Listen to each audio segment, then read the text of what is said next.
dress. Oh, dim the lights just how you like it. Put the music on. Ooh, just me and you. You're moving to the song. I'm just trying to keep up with that body, up with that body, up with that body. 1, 2, here we go. Let's just set the mood. You know it takes two. Dancing with you slow.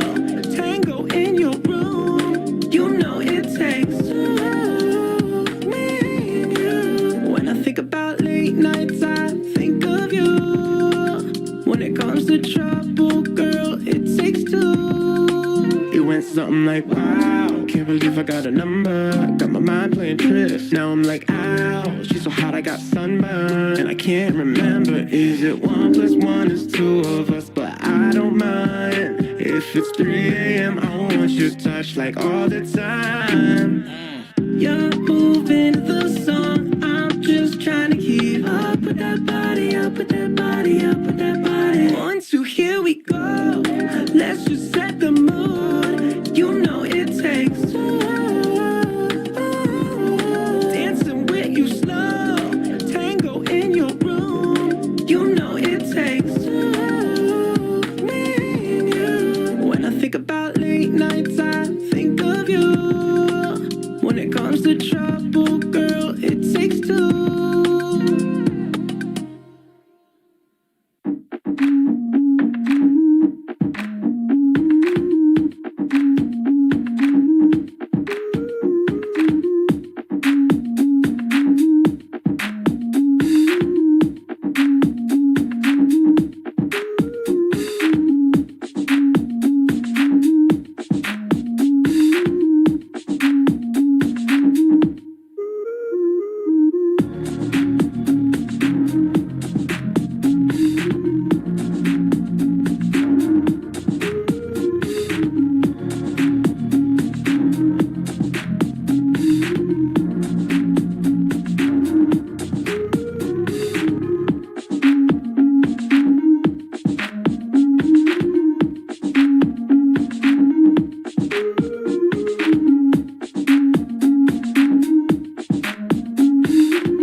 play the video? Yeah. Yes. So if you could just take your seat.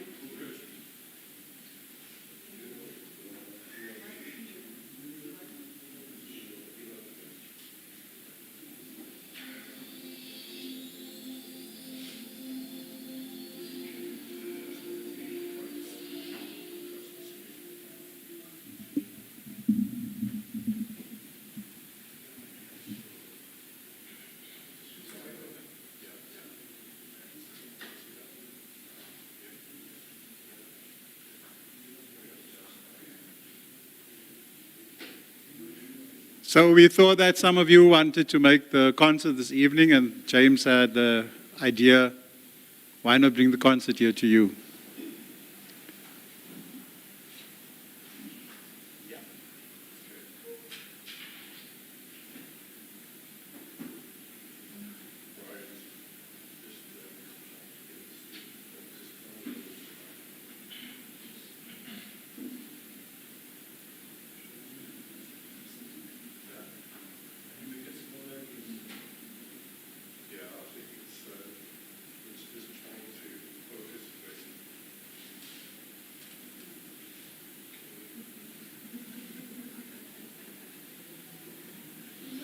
Okay, he's a draftsman, not a technician. I should have said that before you started.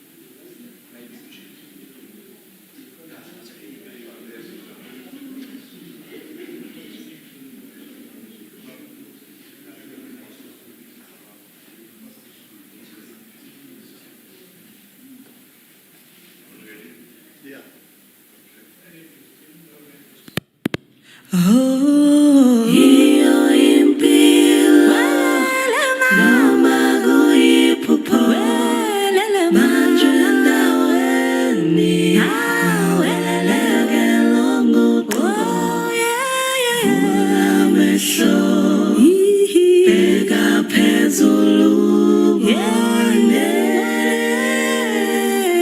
ngingumntwana wompofu angidinge uzwelo bangizakalula hambelula phakeme ehlile kungenzeka noma akungithikamezi to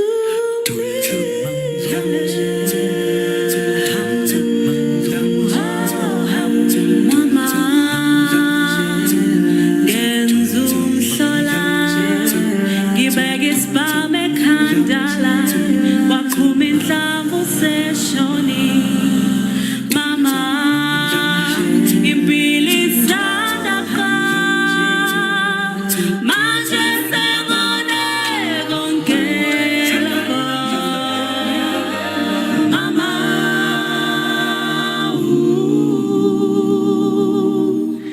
Bengafisa ukwenza ukhaya uma ngingasabuyile ekhaya. Carry on, carry on, as if nothing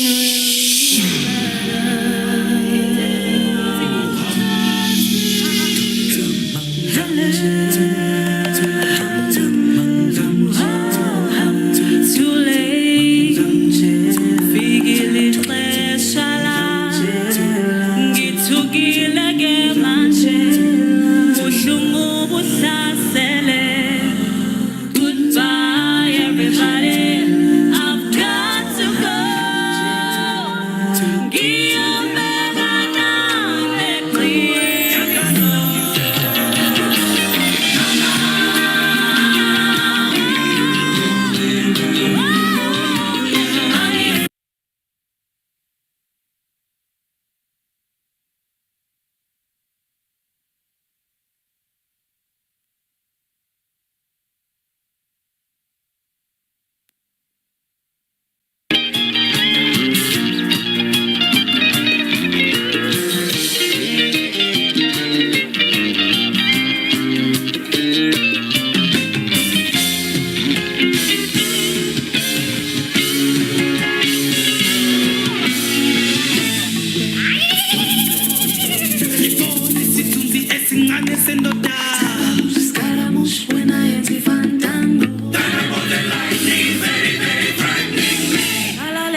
fell in this life from this monster city.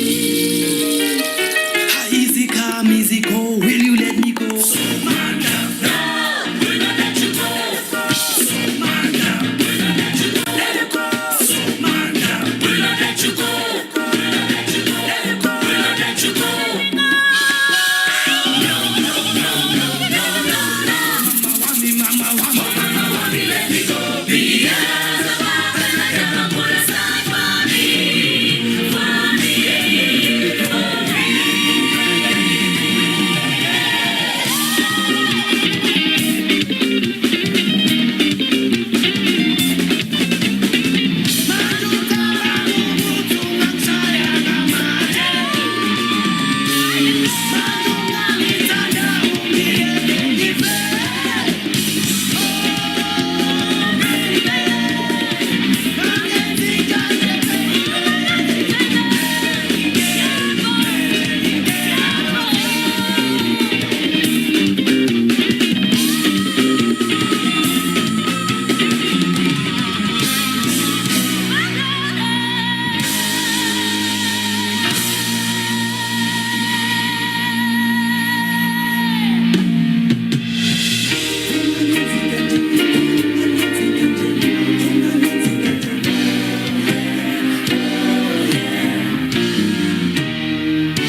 Nothing really matters.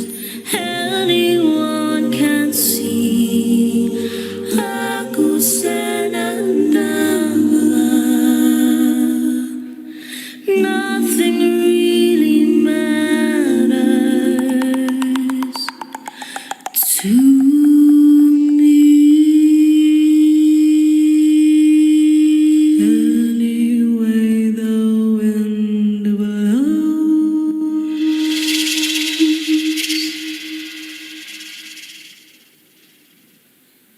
Thank you.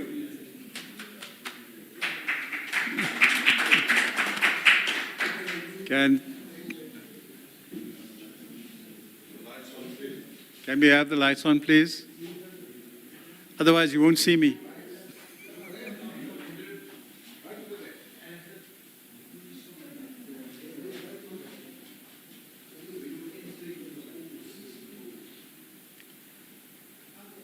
So while we're waiting for the lights, maybe I should just share with everybody how this thing came about. So I get a call from the UK, it's James on the other, saying, listen, we have to celebrate our friend Gavin. And are you going to help? Yes, sure. Just tell me what I must do. And then the next time he contacted me, it was much bigger than what I thought. So it was supposed to be a celebration for a very dear friend who we had said goodbye to. And then from the idea of a memorial, James felt that we also had to commemorate those classmates and colleagues and friends, the beloved ones that he knew who had trained here at the DTC. And this whole thing got pulled together over a very short space of time. And the amount of work put into it by James and Lloyd and others has made this thing possible. So we are commemorating, we are celebrating as well.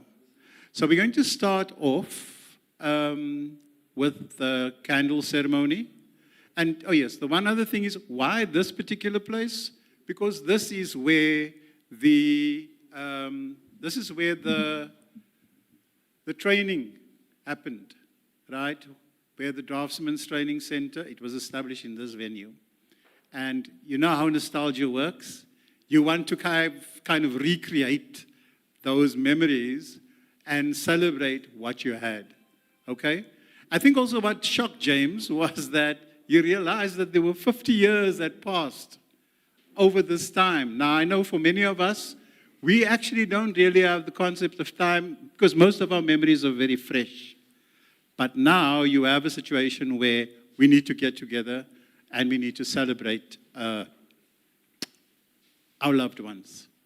So I'm going to call up, firstly, the family member of John Goch to come forward. And then if you can, just say a few words. And once that happens, if there's anybody else who wants to say something, I've got a microphone here, I will come to you.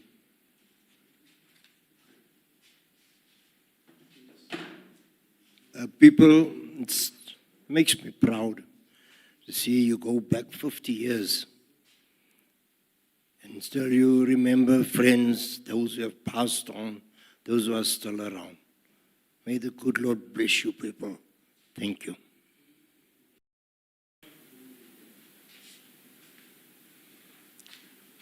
People, I'm here representing Johnny Krill. Johnny was a friend. We both draftsmen. We both into the architectural field, and we were very close. Even I know Johnny long before I knew Ingrid and a family, so we go back very many years. So it makes me very proud to be standing here, remembering all the things that we did together. And when I look at all the faces around the room here, at some stage or other, Johnny and I rubbed shoulders with you guys. So I'm really pleased with that. Thank you, James, for this initiative and for starting it, because I know you as one of those special friends who do things unexpectedly, but most welcome. Thank you, James. Family members of Donald Miller, and then after that, Steve Norman.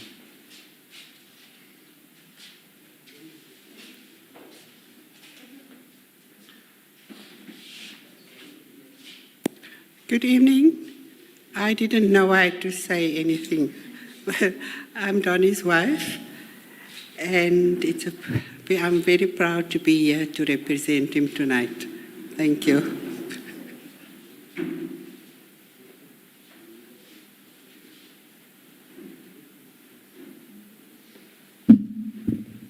Steve Norman, please.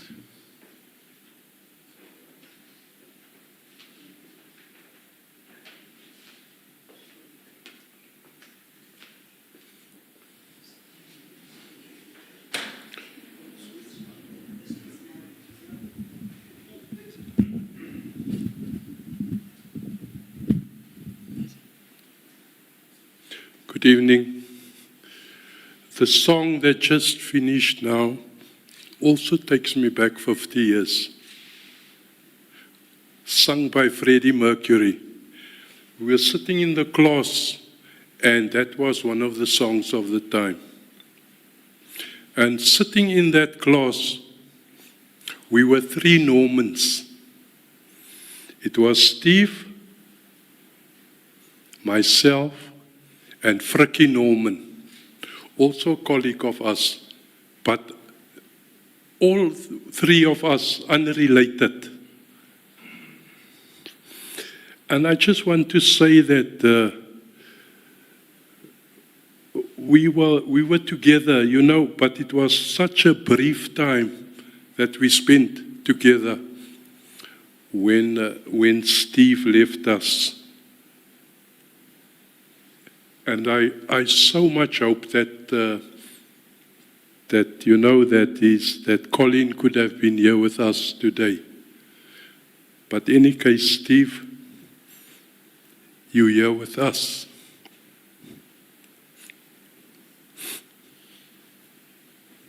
Thank you.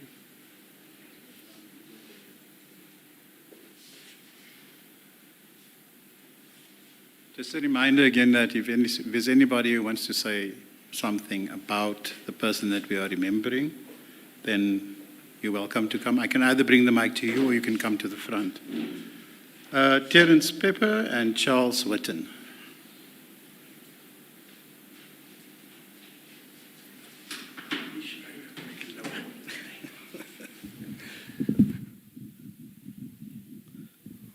Thanks, Ray. Evening all. I'm here to represent Terence Pepper.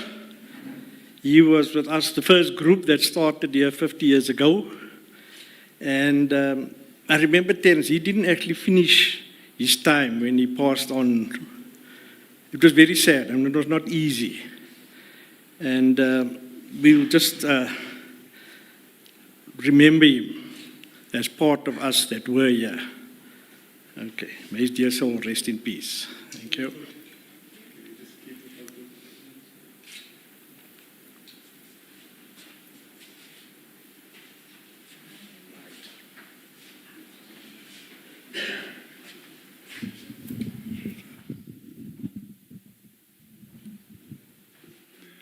Good evening, all. I'm here to present Charles Whitten. Now, Charles and myself, we spent many, many hours together in class. He was dedicated, compassionate about his studies, and I must say, we had our differences because when you're doing difficult subjects, you always have different opinions, and he always made his known, and it's something that you appreciate as engineering students and as fellow students. And I will always remember him for that. He was a good friend, a good colleague, a very good human being, and a good person. Tragically killed in an accident just outside Kimberley. And, he was one of the people that was a top achiever in our class at the time. May his soul rest in peace. Thank you.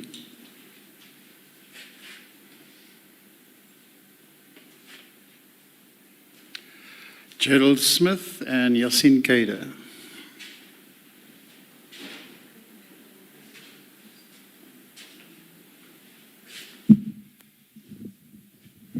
Good evening. Thank you for having me here. I'm Noel Goch.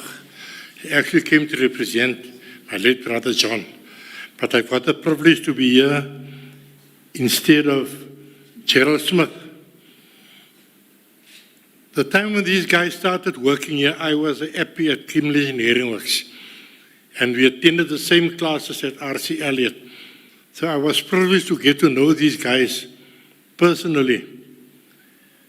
It's too sad that so many of them passed on. So we pray for the souls of the departed. Rest eternal grant unto them, O Lord, and let light perpetual shine upon them.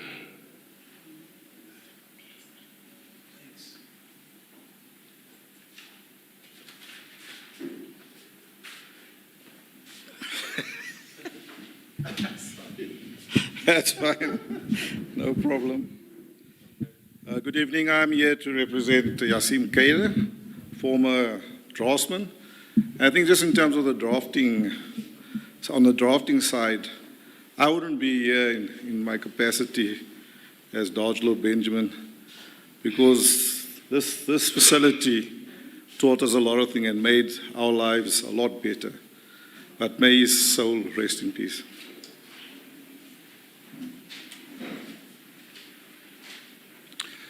Gavin Cooper and Enver Hunter.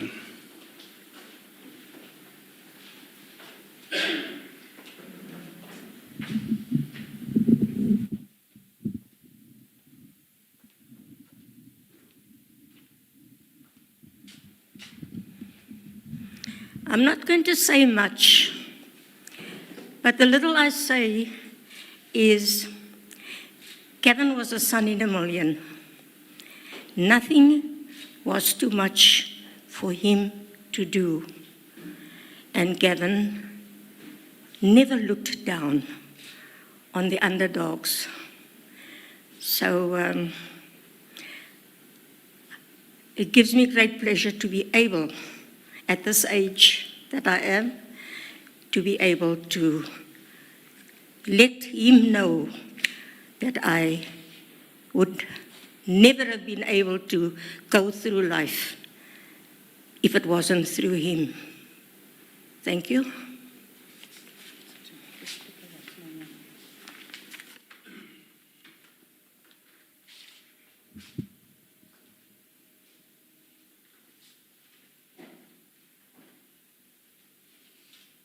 Yes, Mama, you raised an exceptional man, husband, father, grandfather. Gavin was an outstanding human who did so much for people around him, yet he never advertised it or spoke about it. Growing up with him was eventful. He didn't take kindly to me making mistakes, and he challenged me around every corner. One day he got onto my roof, and after he clambered on, he looked back and said, "And now? How can you identify a broken tile standing over there?" So of course I had to get up there. The following words Gavin drummed into my head from a young age was, "Carol, don't ever let your circumstances and environment dictate what you become in life." And I still live by those words. So I hope I've made him proud. He is so always rest in peace. We have, just hang on, we have a surprise here. So can I ask Elaine or Venus to say something? And while you're coming up, I will just share one little tidbit with regard to Gavin. I happened to get a heart attack and landed up in hospital. And in that time, Gavin was in communication with my wife, giving advice. And then the next day she came to me and complained and said, "Well, he's not answering his phone, he's not answering his phone." And little did I know then that Gavin had been taken up in hospital and that the following day he was gone. So I was scheduled to go in for a triple bypass 2 days later, missed his funeral. So to me it feels unreal, completely unreal, because hardly about 3 weeks before that I had seen him and we had shared some time together. So, Venus? Oh.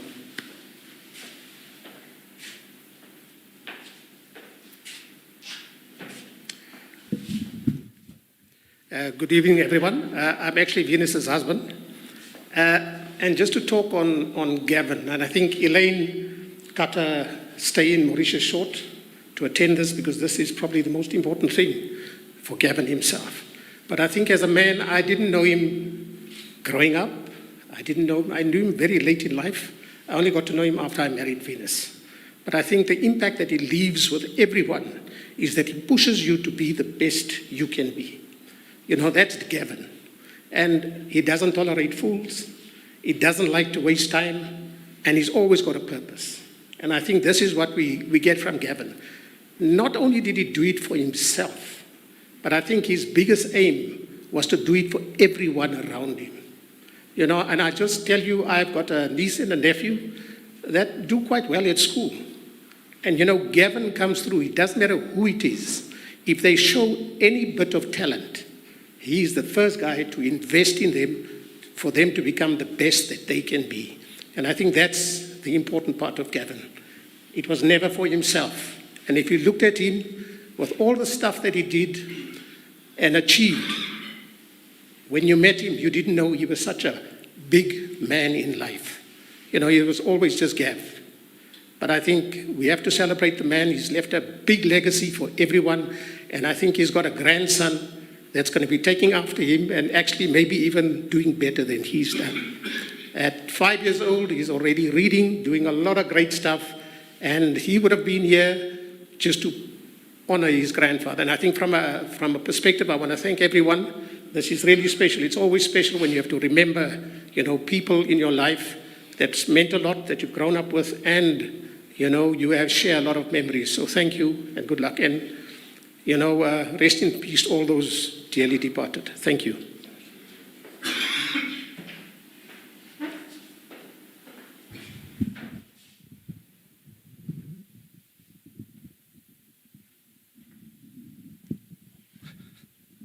Good evening, all.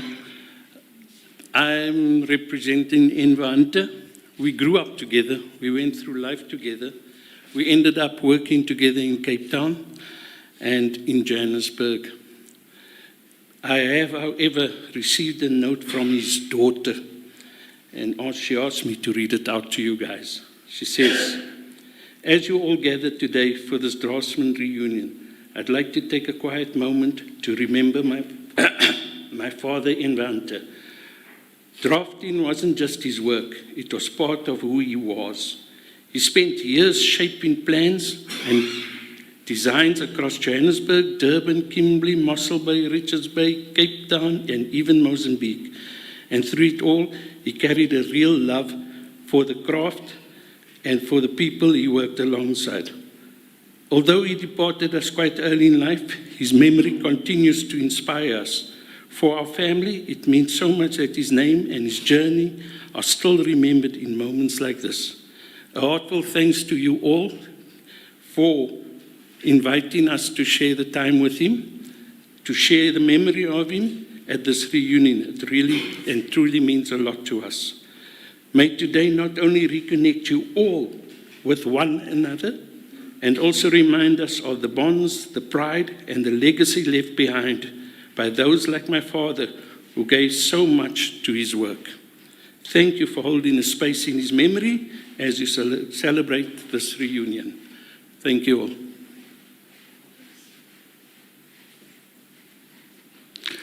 Okay, Abbas Joseph and Sandy Mudley.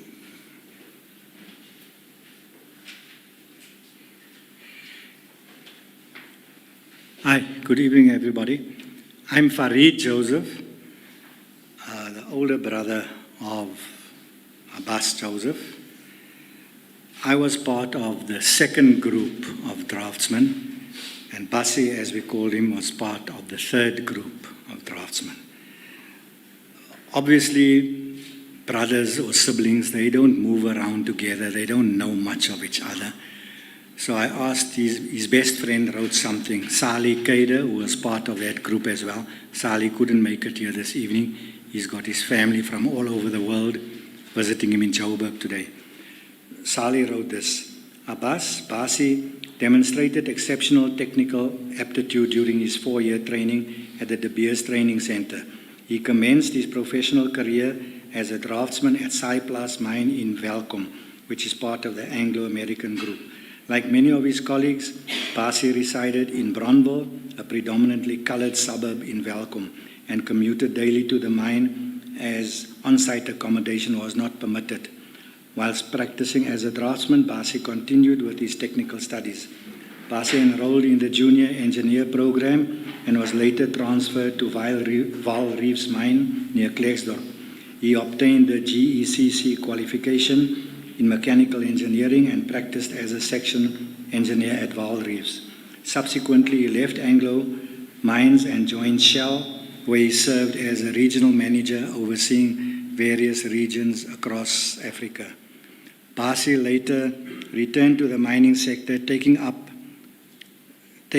a role as section engineer in trackless mining at Two Rivers Mine, where he worked for 2 years.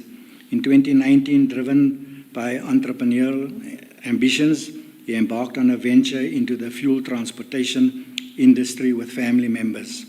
Despite facing significant bureaucratic challenges, he remained committed to his business endeavors until his passing in 2021. Bassi was also an all-round sports enthusiast. He excelled in swimming, cricket, and tennis, showcasing his versatility and passion for sports. Thank you very much.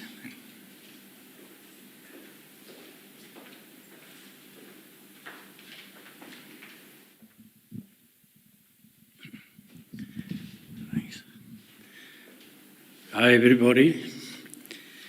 For me, it's a privilege to represent Sandy Mudley. If I think of Sandy, I think of a mathematical genius. Sandy only got 100% in calculus, and if it wasn't for him, we would have failed calculus. There was a lecturer, they used to call him Obera at R.C. Elliott. And he used to say to us, "Kerels, julle lyk soos 'n skaapvelletjie wat agter 'n bakkie vasmaak. Julle vat so nou en dan grond." And Sandy taught us calculus, not Vera. And I want to say thank you for that, Sandy, in his absence. Yeah. The very night Sandy died was the night I decided to go contracting. I tried to get hold of him, but I couldn't get him. Unfortunately, the next day I heard he had passed. So yeah, it's a privilege for me to say, Sandy, rest in peace. Amen.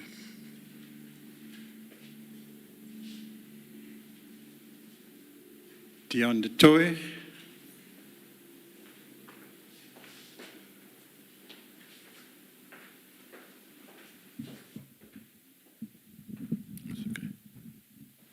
Good evening, all.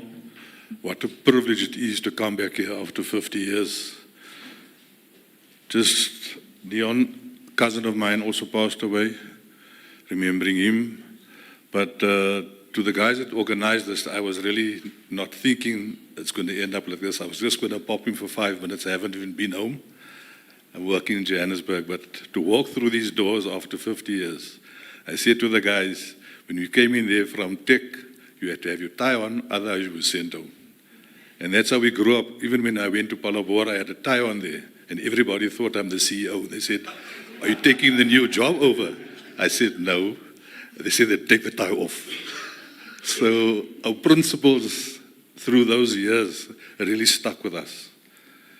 And to see that photo and to think, what a memory. If you're sitting here, you're one of the legends. And our other legends has passed on. So thanks for the guys that organized this. And to my cousin Chris, nice to see you all the way from Australia. We haven't seen each other in years. But thanks to everybody.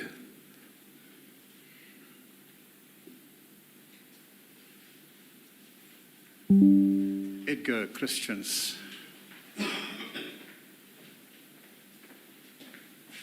Yeah, just an apology on behalf of a representative for Edgar.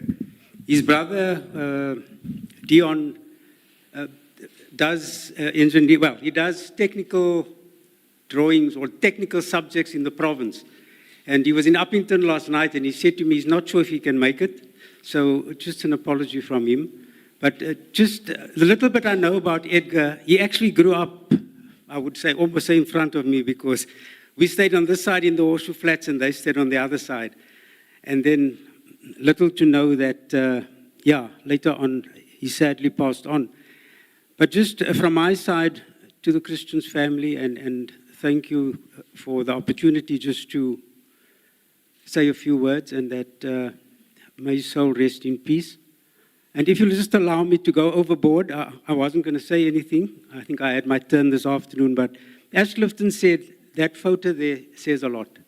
And as one of the members of the first group, these, just coming in here again just gave us goosebumps. And looking at the surroundings and Kimberley Engineering Works, okay, some of the trees are gone, but where we parked and what's her name mentioned the calculus. And we had an opportunity that, well, not an opportunity, but we had the disadvantage that we were also learning with the lecturer. And one of the rules De Beers had was that if you fail the block, you're out. And I think two members didn't do well in one of the blocks, and they had to go. And we as a group got together, and we got some advice still from a gentleman by the name of Mr. Cyril Moses. And I don't know who else we consulted, but anyhow, we then confronted De Beers. And we said, no, it's unfair. And that very gentleman there on the standing next to Warren, Cecil Virtue, said, no one holds the gun to the head of De Beers, but we stood by our guns. And we said, it's unfair that here you want to dismiss our colleagues, and where we're learning with the lecturers. But anyhow, we survived that, and we went through and we completed the course. But just to add that, as Dougie mentioned, Terence was the first to leave us, I think, a year after we started here. And then, of course, Steve, in an accident, Patch passed on, actually while working, John, and Yasin. And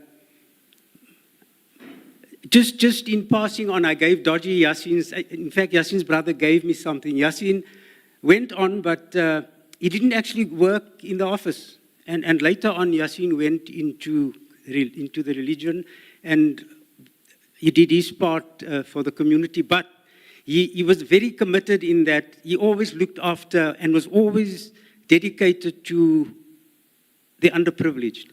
And why I mention that is that Yasin was also a very good rugby player. And I can tell you, I can write a book on Yasin and Universal's playing against Arabian College, but Yasin says, I like a maslaan maak sal hulle wys. But anyhow, at the end of it, Yasin came back here, and even up till the day he passed on, Yasin came and he would go religiously to our practice, and when the players didn't have transport, he'd take them to Galeshewe or wherever, and he'd go and drop them after practice. And you know, the day we got the message, I just couldn't, it was so heartbreaking to hear that just all of a sudden Yasin was gone. But anyhow, to all our colleagues that had passed on, first of all, thank you to James for the initiative. I know Pat tried his best. We got as many of the old draftsmen here as we could. But to everybody that made the sacrifice to be here with us tonight, thank you very much. And to the departed, thank you for the role you played, and may your souls rest in peace and rise in glory. Thank you.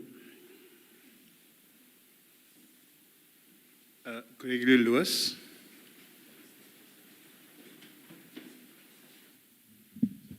Good evening.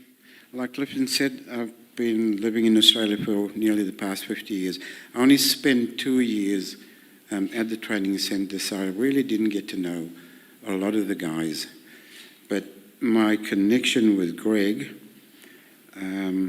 is a slight extended family connection, but also Greg was at the same boarding school that I was, and he was a naughty little bugger. So good on you, Greg, for achieving what you did. But I'd just like to read a tribute from Arlene. Unwritten pages for Gregory Harold Lewis. There are words that linger unspoken, like birds caught between sky and breath, verses that tremble at the edge of his pen, yet never found the page. Poems incomplete, the endings dissolved into silence, too final to amend. Lines broken mid-flight, echoes of thought suspended in the chambers of memory. Drawings, too, remain unborn, images that stirred in the quiet of his mind. Forms waiting for the grace of his hand. Now they live only in the space between dream and dust, shadows of art never touched by ink. Death closes the book, binding it shut with invisible thread. So no more chapters can be written, no new strokes of consciousness traced. The brush has fallen, the ink has dried. And yet in the silence of what could not be, a different creation blooms. The ache of longing becomes a canvas, the love remembered, a poem we finish for him. For though he can no longer write, no longer sketch or sing his soul, he lives in every line I dare to complete, every vision I allow to breathe again. Finality is not the end, but a doorway, and through it, his unfinished art becomes eternal. Thank you, and rest in peace, Greg.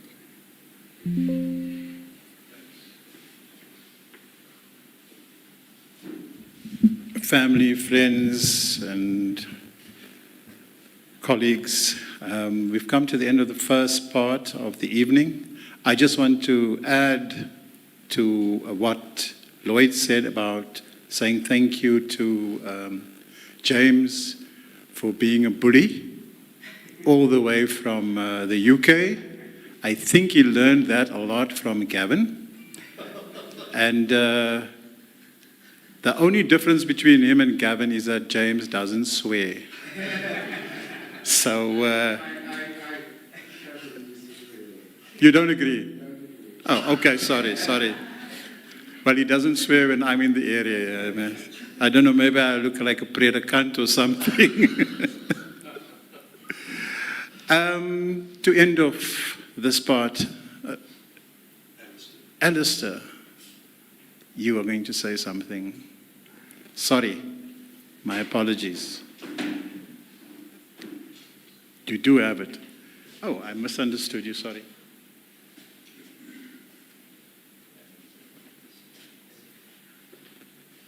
Good evening, everybody. I'm actually going to speak on one of the guys who was with us, who started with us in 1982, Peter Present. He was from Cape Town, and he came to Kimberley, and we were together with Edgar Christians and Dion de Toit. He became, as we know, those years, it was in the heart of the apartheid and the struggle. And he wrote a book, Quiet Activist, which was published, the story of him and his wife and their struggle in apartheid. So he spoke a lot about the De Beers and his experiences in De Beers in the book. So maybe I just want to read a section of that. He said, part of our training as draftsmen was to spend a few weeks at a time at a mine. We were allocated to different mines and workshops.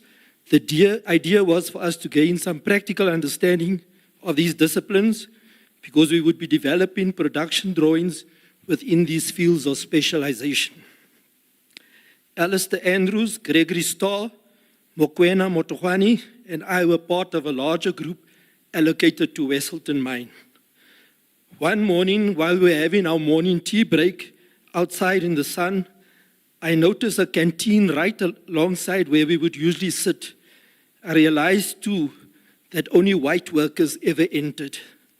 So I asked some of the non-white tradesmen who were our supervisors why only white people were allowed in, especially as this was not the case at our drawing office. By now, De Beers and Anglo-American Corporation were already branding themselves as integrated firms. The supervisors explained that there are two classifications for personnel on the mine. You are either classified as staff or worker. Naturally, white people were staff, and all non-whites were workers. From the mine's perspective, not allowing non-white people into the canteen was apparently not a matter of race at all. Instead, it was seen as a job classification policy. A few of us immediately spotted a gap in the policy. Draftsmen were not officially based at mines, but rather at their drawing office. Our classification was thus staff, even though we were not white. I discussed this with my colleagues, and 4 of us decided to put the policy to the test. The next morning, Alistair, Mokoena, Greg, and I entered the canteen reserved for staff. Inside, there was a counter holding cups turned upside down on saucers, and behind the counter was a black man. It was very strange to us that this man was allowed in the whites-only canteen, and yet De Beers did not view this as a breach of their own policy. As you entered, you would walk up to the counter, turn a cup right side up, and request either tea or coffee. The man behind the counter would then pour, and you would take a seat at one of the tables. And thus, when the 4 of us entered the canteen, we followed the same procedure. Walking straight up to the counter, we could tell that the man behind the counter was uneasy and confused. We were not supposed to be there, and he certainly wasn't supposed to be serving us coffee. We placed our orders anyway. Once we had our hot drinks, we sat down at the table right at the back of the canteen. The hostility in the room was palpable, but we ignored the stares. We opened our lunch boxes and took out our bread, all of us except Kwena. When he opened his lunch box, the smell of the previous night's evening's dinner filled the air. No sandwiches for Kwena. Every subsequent tea and lunch break, we would meet in the canteen, but soon we came to realize that the canteen was becoming increasingly emptier. It wasn't long before Kwena was recalled to the drawing office. And we later found out that for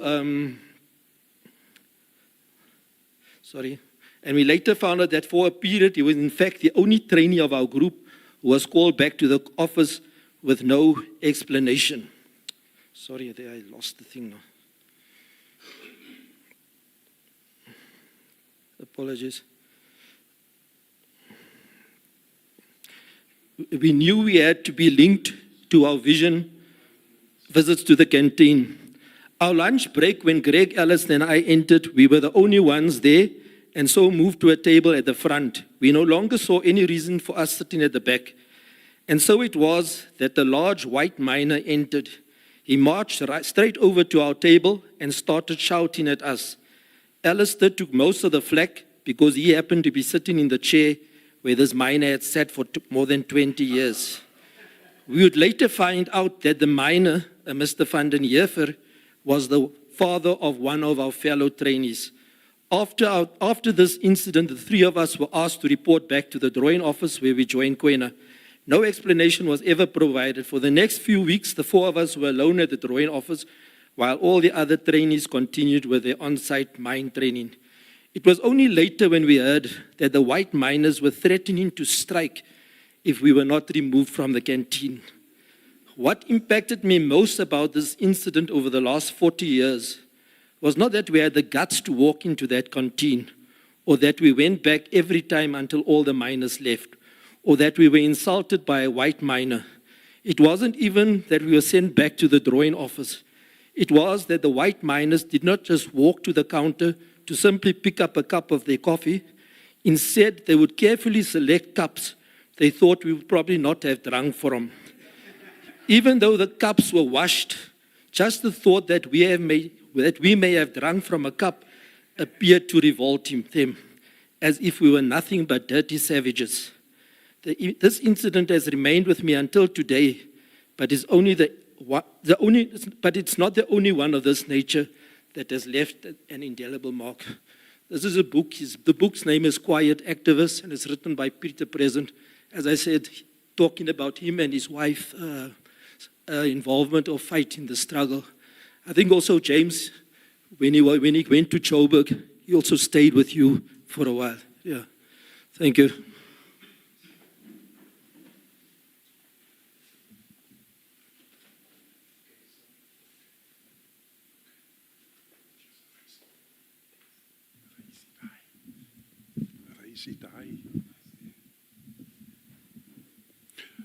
Just a short 5 minutes, just to reflect on 78, and yes, to also to capture on what he just said.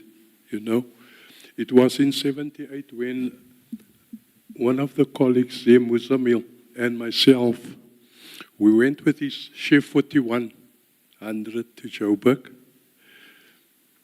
Yes, I remember we went for an interview. But in those days, it was fuel restrictions, and that Chef 4100 could only make it as far as Lens. We had to wait till 8 o'clock for the garages to open. We went for the interview.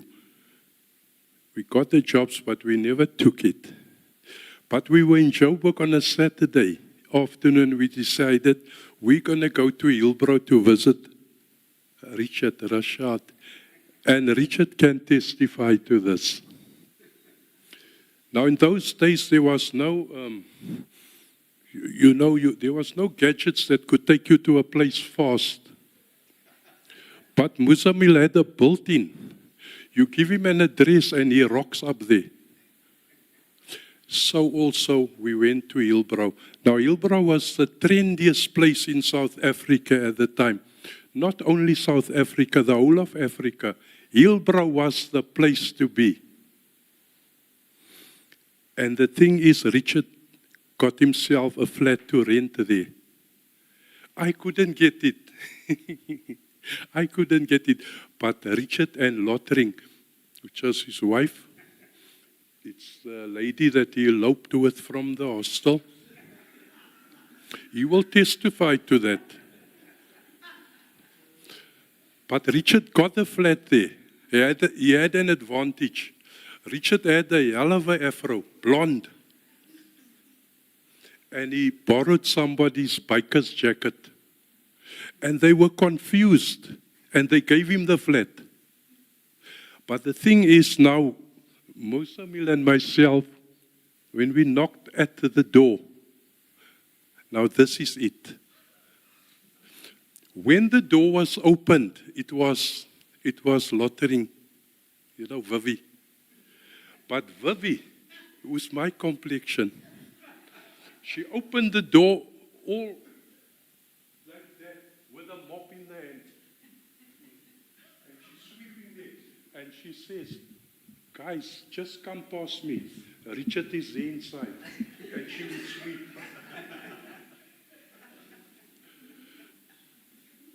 So this was the time, or that and the things we had to go through. But like I said, Richard had the advantage of the biker's jacket.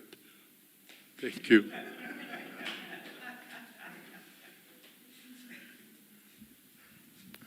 Okay. Are we going to end the first part?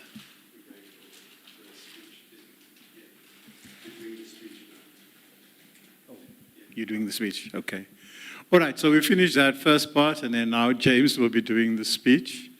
Just before he does, I thought maybe I want to read a very long poem. It's like 20 pages long. But it's a couple of lines that I always find has to do with saying goodbye to somebody. It's called Late Fragment. And you have two people talking here. And I think what the poem says is what I think we would say to those that we said goodbye to. And did you get what you wanted from this life? Even so? I did. And what did you want? To call myself beloved, to feel myself beloved on the earth. And I think that applies to all of our friends who have gone. Thank you. James.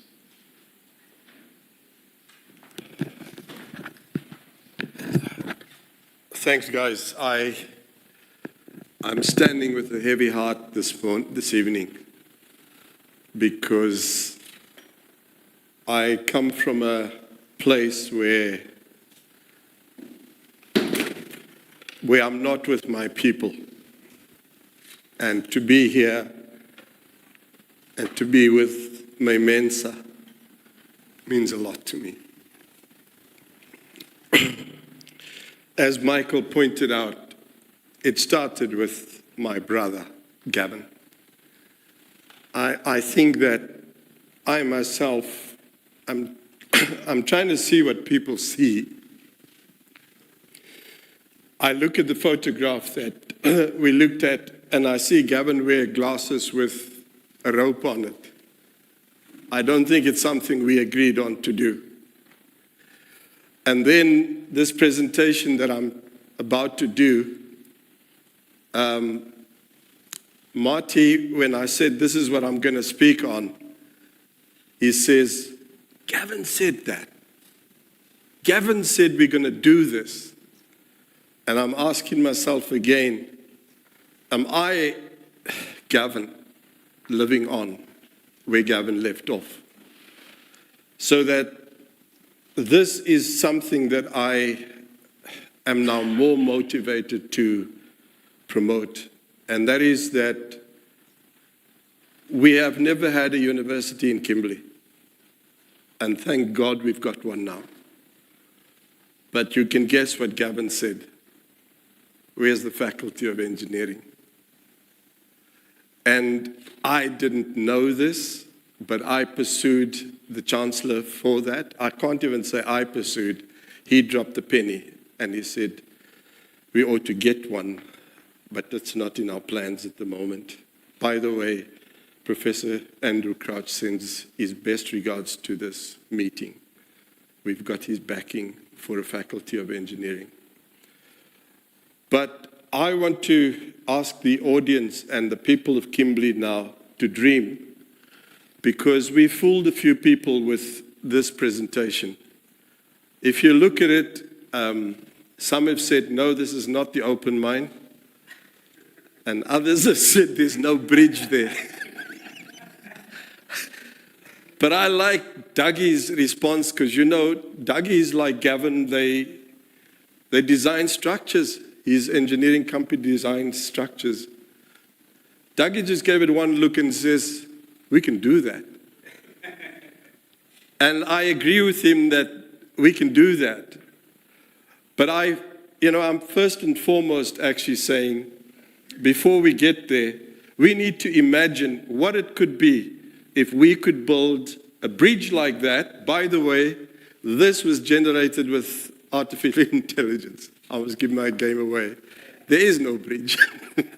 I'm going to ask Michael to just advance the slides so that if we could just put our heads into imagination and see that that photograph that we have there, I've inscribed at the bottom there that Anglo-American De Beers has had a vision. I do understand that maybe it had other agendas, and this may be a coincidental, that it was almost like, oops, we're doing something for the colored community. But it still was a vision, because I presented my son with this picture, and what he said sent cold shivers down my spine. He said to me, Dad, do you realize what De Beers just did there? Number one, he said, they put suits in people that at that stage was said to be uneducatable. And they did it with a regime that would have put this man in jail for treason. How can you do that to the people that we are oppressing? And he reminded me to say, this was the height of apartheid. It was the time where people like ourselves can't wear suits and can't do engineering. And De Beers took that step. And I know we've got these other sides to it because it was probably not well thought through to realize, do you know what those poor boys will be subjected to when they get to the mines? But, you know, I have made a living from this education that we received in this center. A lot of us are sitting here and looking back and say, we got lives, we got grandchildren, we got great-grandchildren. The draftsmanship has served us well. So we've got something to say thank you for, but not as if there was nothing on the other side. I'm going to ask Michael just to advance to the next slide. So that this is what I'm saying we should be imagining. Imagining a faculty of engineering at Salt Lake University. We were expecting some visitors to join us, guests to join us tonight from the faculty. They've been in favor of it, but we've supplied them with the link to tonight. So I'd like to believe that they would watch this and understand that we are serious about a faculty of engineering.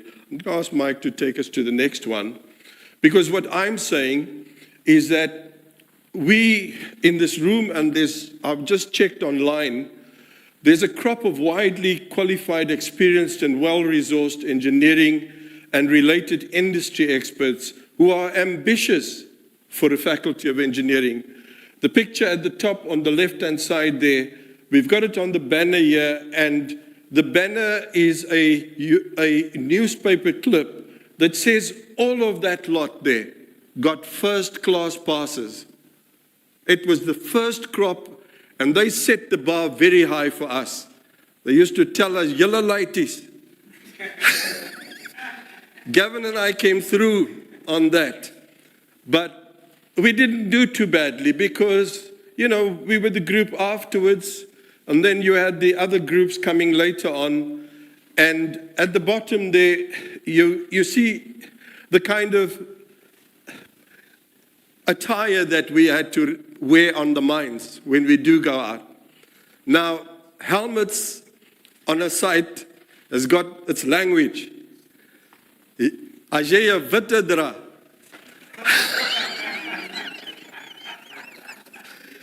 I'm not saying anymore. But it took us a long time to get from Joburg to Kimberley. Myself and Christopher drove from from Joburg to Kimberley.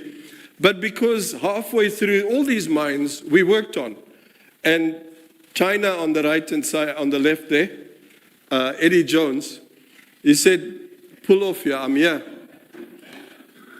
And China was one of the guys that was able to tell us that our forerunners, these guys that took on De Beers and Anglo, they made it possible that the boys could now use the toilet. I mean, one of the situations was so bad that I don't know if you know Clarksdorp, but the Alabama is very far from the mine. But some of the guys had to drive back to Alabama just to go and use the toilet because there wasn't a facility for us.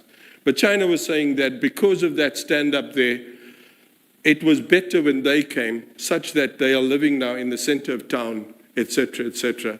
So we have got a crop here of people who can help to get us there to where we want to have a faculty of engineering. Now, we are not trying to say this because we have a vanity project in mind. We're saying that the Faculty of Engineering should be modern because there's new challenges on the horizon.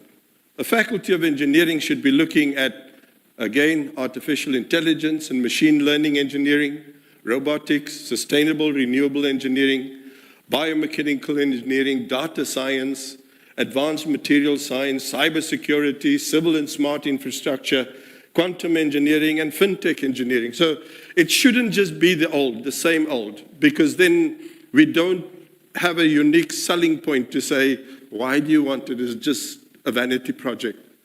So we are going to appeal to the Salt Lake University to say, we've got big ideas for this university. They have a 5-year plan, and we are already talking about some are beginning to have overlaps so that we can gently introduce it into the university. But I'm going to appeal to everybody in this room to say we're going to need your support to say, I am with you. We are together in this. So, what happened in this room here was that we arrived and the chairs were all stacked up. So it didn't look like this. And then the guys got together and they started packing the chairs. And then we put up the screen, and then we did that, the banners and the everything. So we did it all ourselves. And to me, I'm trying to say that that is innovation, which is really a new way, an improvement. And we believe that engineering at Saltplaatje should be an innovation center. So it must be a place where a new or an improvement can come about for this town, for this country. So it's an innovation center that we want. And we understand an innovation center to be, or sometimes call an innovation hub, to be a dedicated space or a platform that is designed to foster collaboration and the development of new ideas, products, and services. But innovation centers are normally connected to academia, so that we're saying that many innovation centers have strong ties to the university. It acts as an incubator for spinning out new companies from research or providing a platform for academic industry collaboration. So we've got big ideas for Saltplaatje, and I wanted us to take what our deceased brothers have contributed to into the future now. To say, if there is something as old people that we would feel to give our energy to, let's talk about a faculty of engineering, all right? So, a faculty of engineering, an innovation center, if we look at the map of South Africa, you can see that in each country, innovation is centered in a few regional areas. And where we are sort of in the middle of the country, meaning whatever we innovate here could go north, south, east, and west. And it normally goes around the geographical proximity of firms developing and using similar and related products and technologies, produces positive sum gains for the business and innovation. So our, if you like, market is the mining around Kimberley. So it could be very strongly directed at mining, so that mining will really be the sort of, we would be the feeder for the mines. But there's not much more of what Saltplaatje is involved in. So that's more or less where we're going to go to say, can we imagine? I'm going to leave you at that. Thank you.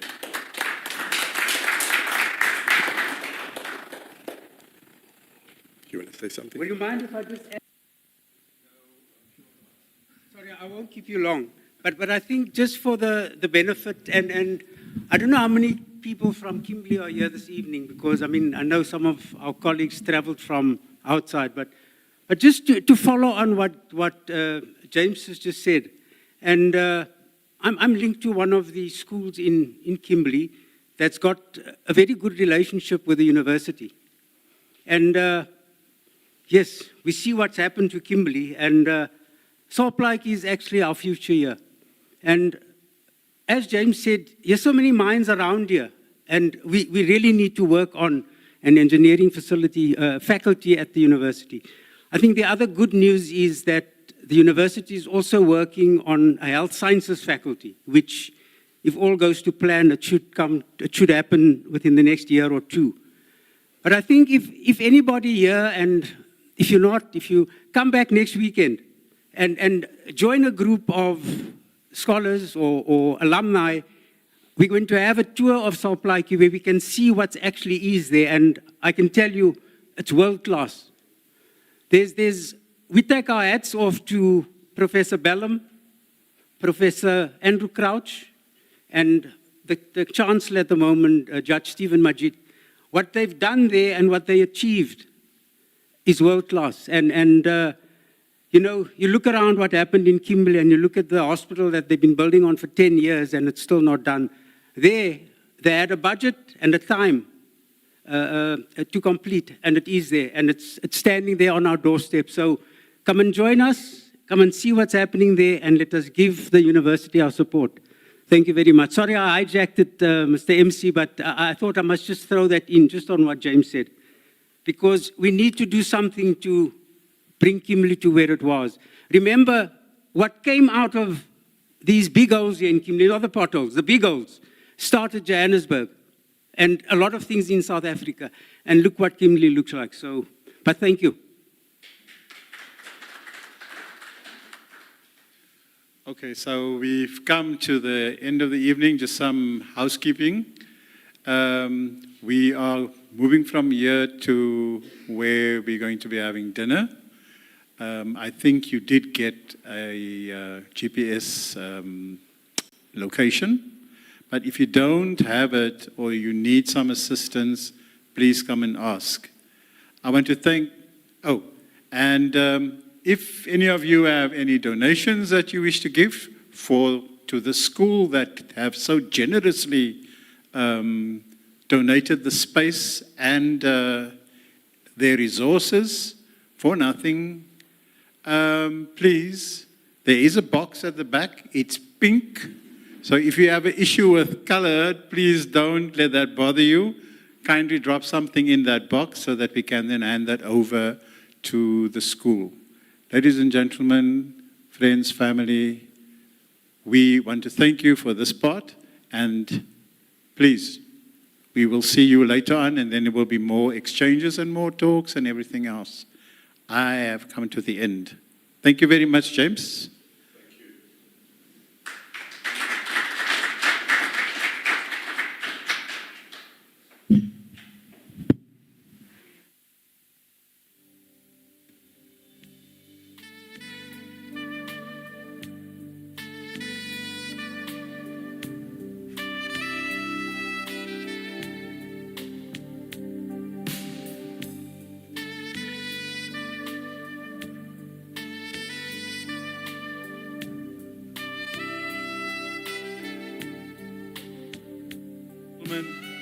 The photographer would just like to take a couple of pics, so if you could just come to the front in groups and then take a pic.